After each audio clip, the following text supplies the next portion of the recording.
This video is going to introduce second-order differential equations. So we've covered the basics of first-order differential equations, analytical solutions, qualitative and graphical solutions, and numerical solutions. We looked at linear in particular as a nice special case, very important special case. There's more that can be done with first-order differential equations, but I want to jump in with second-order differential equations at this time. A second-order differential equation is a differential equation that involves the second derivative. Now, it may or may not include a first derivative. All right, so there's definitely a second derivative. That's what makes it second order. Okay, and one way you can write it is we could just have the second derivative by itself on the left, and then on the right will just be various expressions involving the first derivative, perhaps, y itself, and of course the independent variable. Just so various combinations of those three guys, any or all of these, or some might be missing, but any or all of these may be involved on the right hand side. That would be the most general second order differential equation. One very important thing right from the start is, whereas in first order differential equations you only got a unique solution if you stated your initial condition, which is where your function starts. Basically one point that the function goes through. Well, it turns out that with second order differential equations, it's not enough to just say where it starts. You have to say where it starts, and you also have to say the initial direction it's going, the initial slope from a graphical point of view. So in other words, you need two numbers. Your initial condition consists of two numbers.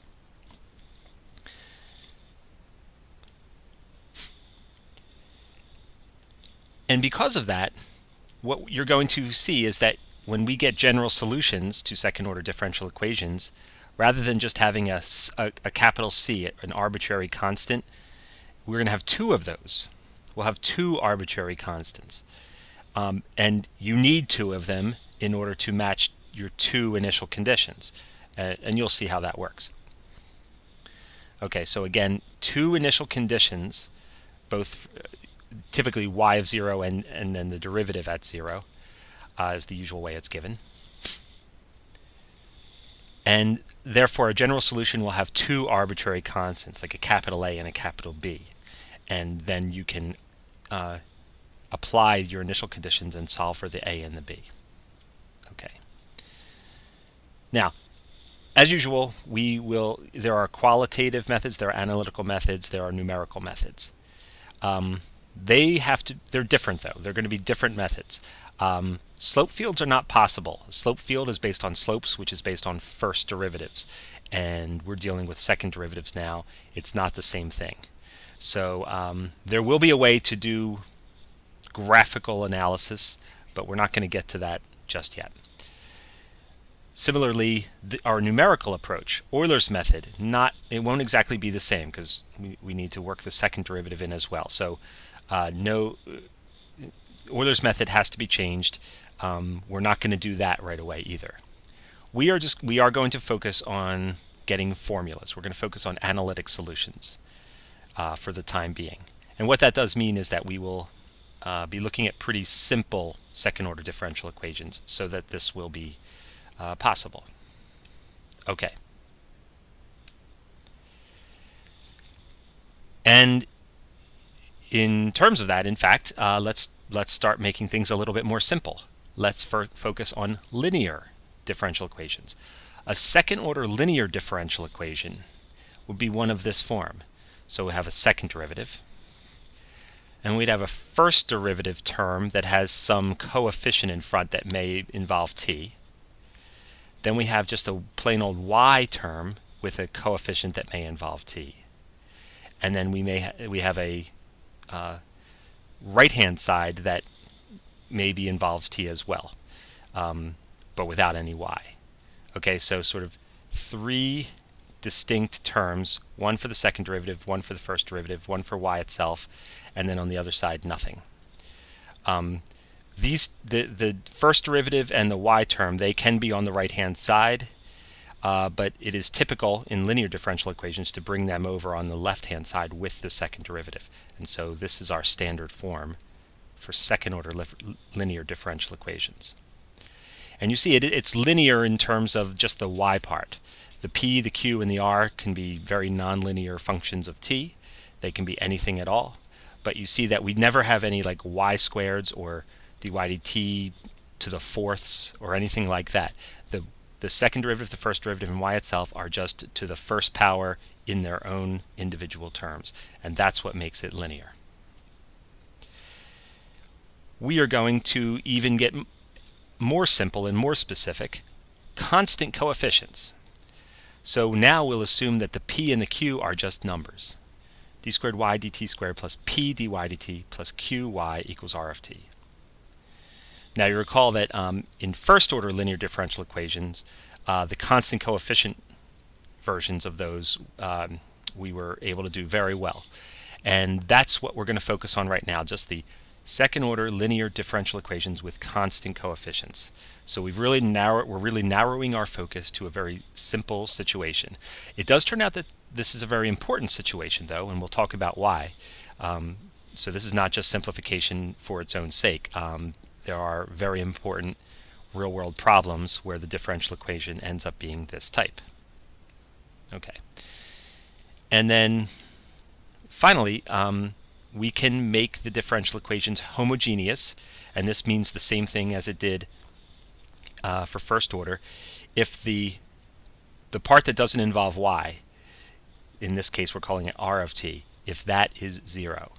So if r of t is replaced by a 0 up here, that would be a second order linear homogeneous differential equation. If r of t is replaced with 0 here, that would be a second order linear homogeneous differential equation with constant coefficients. And we will start there. We will start with the homogeneous ones because they are the easiest of all. Now, even within that narrow case, we're going to do the simplest versions of those.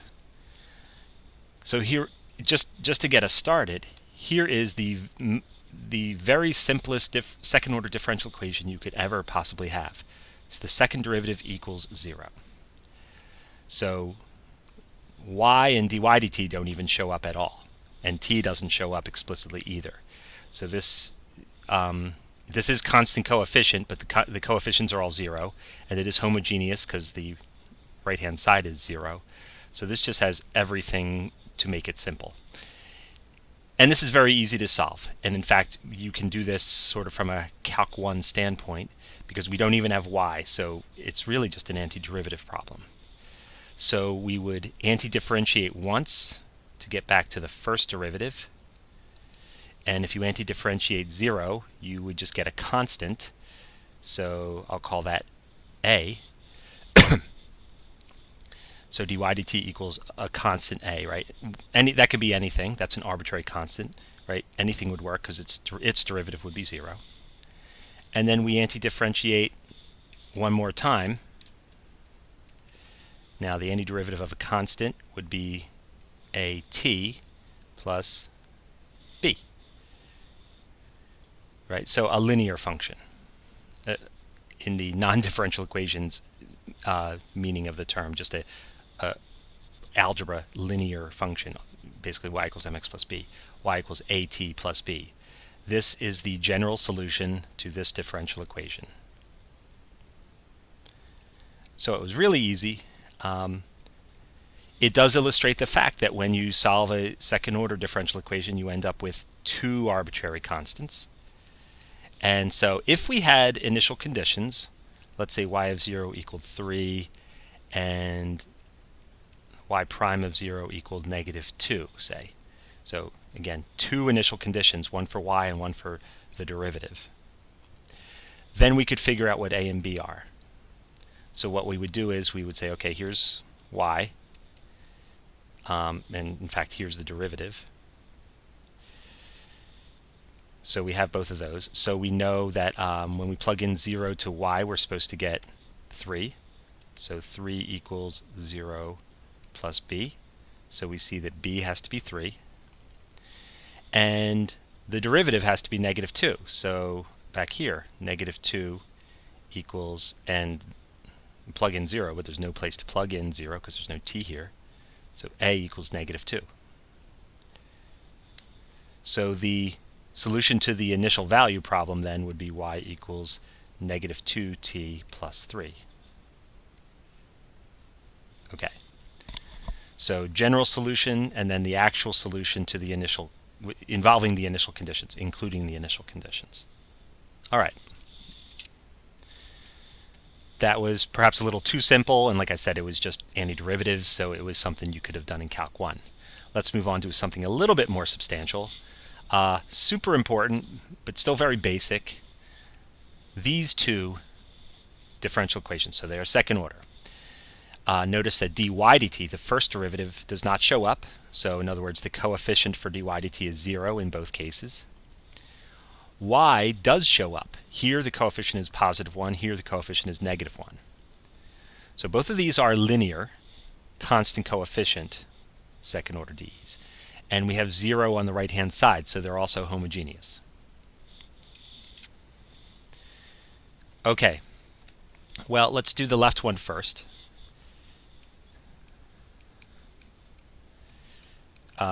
Not that I have to, but I just also want to point out that we could bring the y over, because sometimes it would look like this. Second derivative equals -y. Now, I'm not going to give you any technique here. This is a very specific concrete differential equation, and it's going to be just guessing. It's going to be a common function or functions that we know of that we're going to be able to think of that work here. Now, just to think about it for a second, we're trying to come up with a function which, if you took the second derivative, it's just the negative of what you started with. So think about that for a second. Maybe pause the video for just a few seconds and go through your basic list of functions and see if you can think of a function that operates that way. Okay, so there are actually two that you might think of. One that works is sine of t, right? Because the first derivative is cosine, and then the second derivative is negative sine, which is negative y, which is exactly what the differential equation said. So doing two derivatives is the same as just putting a negative on it. So sine worked that way. So that's one solution. Another one is cosine, right? For the same reason. So cosine, if you took one derivative, you'd get negative sine, and then if you took another derivative, you'd be back to negative cosine. So again, doing two derivatives is just like putting a negative on this. So that's another one. So we found two kind of independent, separate solutions. Moreover, this would have worked. Both of these guys would have worked if we put a constant multiple in front, like y equals 3 sine t. There would have been a 3 here, so there'd be a 3 here, so there'd be a 3 here. It still would have just, the two derivatives would still have just amounted to adding a negative out front. And same with cosine. So we could have done y equals a sine t. We could have done y equals b cosine t, and that would work. And then finally, I'm going to put those two together and go a sine t plus b cosine t, and claim that that is a solution for any a and any b.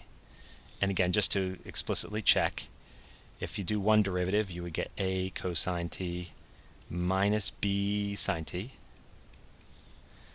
And then if you do a second derivative, we'd get negative a sine t and negative b cosine t.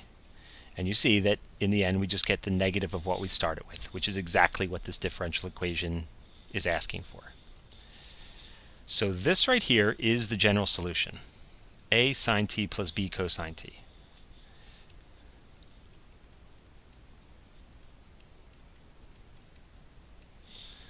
Okay.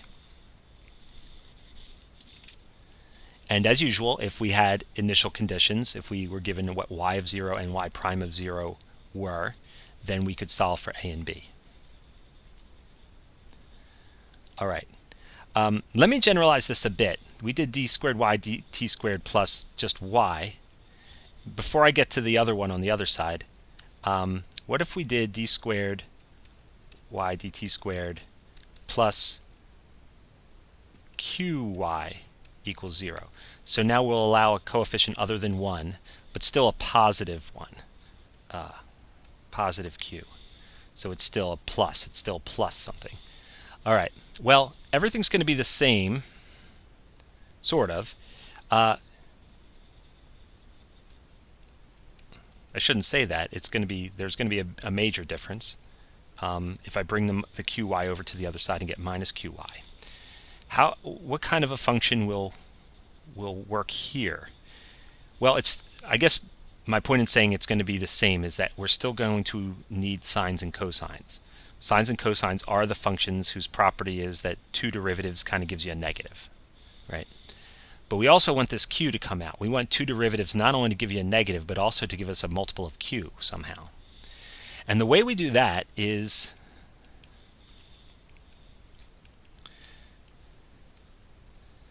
we need to put a coefficient in front. So like if we had like a 5 here, sine of 5t, right? One derivative would pop out a 5 out front, as well as changing it to a cosine. And then a second derivative would pop out another 5, so we'd be up at 25, and then we'd be back at sine with a negative. So you see that any number that gets in here after two derivatives is going to pop out twice, so we'll have this number squared on the outside. So if we want to have q on the outside after taking two derivatives, I think what we need is the square root of q, right? Again, just to double check, dy dt will be, so that'll be square root of q cosine square root of qt, and then a second derivative, another square root of q pops out, so we'll get q, and then negative sine square root of qt, which is negative q times what we started with, which is exactly this. Okay, and again, cosine will work for the same reason. Multiples in front will work for the same reason, and so the general solution will actually look like the following. A cosine square root of qt plus b sine square root of qt. That's the general solution to this differential equation, this second order differential equation. Okay.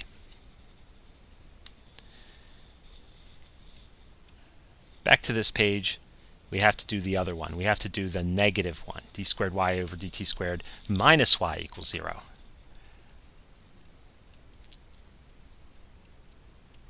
Again, if I move y over,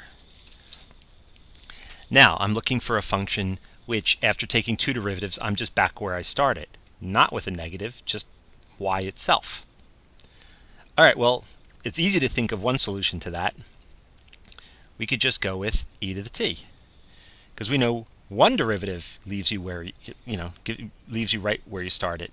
One derivative would be e to the t, so the second derivative would still be e to the t. So that certainly works. So that's one solution. And again, we could put a constant multiple in front, a e to the t, right? First derivative, a e to the t. Second derivative, a e to the t. It doesn't change it. So that works. But we're expecting to have two sort of separate solutions with two arbitrary constants. So we're thinking there probably is another solution as well. So this one takes a little bit longer to think of, but again, it's not too hard. E to the minus t will work. Right? So first derivative actually goes negative, right? That would be negative e to the negative t.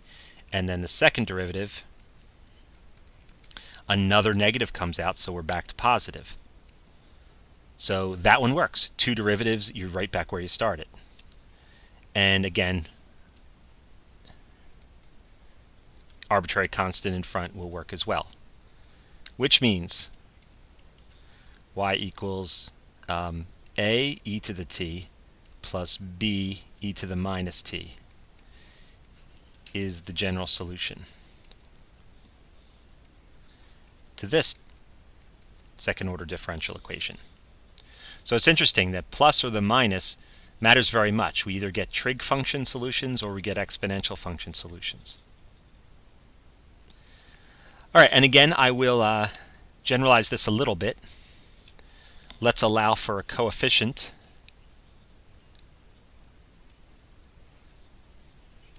in front of the y, so minus q.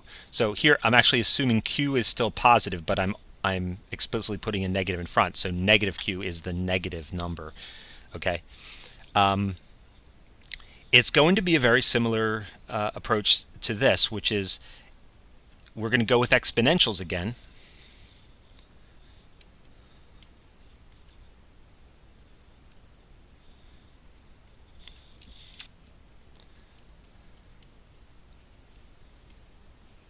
As such, but in order to get a q to pop out, and let me just do what I've been doing every time. Let me move that qy to the other side. In order to have two derivatives be the same as just multiplying by a q, we need, every time we take a derivative, to have a square root of q pop out.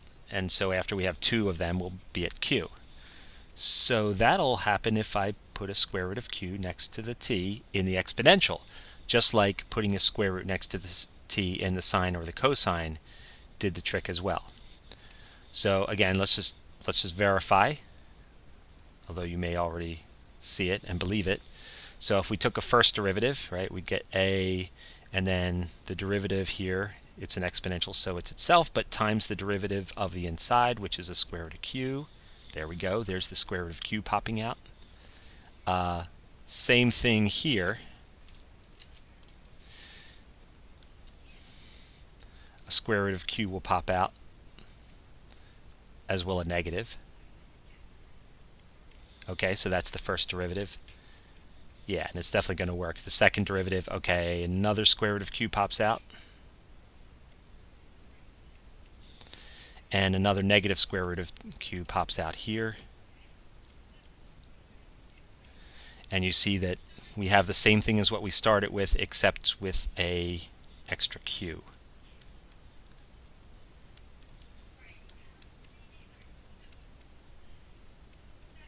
Okay. All right, so these two examples are really fundamental. They're really basic. You should know these. Like I said, there's no technique here because these are just specific differential equations that I wanted to get the solutions of, and I just want us to know these when we see them. Okay. One other sort of simplified case, special case, is now what if there's no y, but there is a dy dt, right? So something like this, second derivative plus p times the first derivative equals 0. So the q equals 0 here, right? There is no y term, but now we do have a p first derivative term. Well, what I want to say about this is that we already know how to do it, and that's because this is actually, it can be thought of as a first order differential equation. I know there's a second derivative that appears, so technically it's second derivative for y, but the second derivative of y is just the first derivative of dy dt. So this is a first order differential equation in terms of dy dt. Maybe to put it another way, if I set z to be dy dt, just give dy dt its own letter name like z, right? Then its derivative, dz dt, would of course be the second derivative of y. And I can rewrite my differential equation like that, dz dt plus pz equals 0. Okay, and so this is first order. It is linear, it is constant coefficient, and it's homogeneous. So we definitely can solve this. In fact, let's do it. Bring the z term over, and this is the easiest of all differential equations, first order. We say z is c e to the negative pt, right? That's always the solution to this real basic first order differential equation. It's an exponential. Now that's z. Now remember though, z was really the first derivative of what we're looking for. So dy dt equals c e to the minus pt. All right, well, that means we can just anti-differentiate to get back to y. We sort of already solved the dE. We're not in the world of dE's anymore. We have a formula for the first derivative, so we just anti-differentiate to get formula for the original. And that will just be what? That'll be minus c over p e to the minus pt plus another constant. So that would be the general solution to this. So we just simply thought of it as a first order differential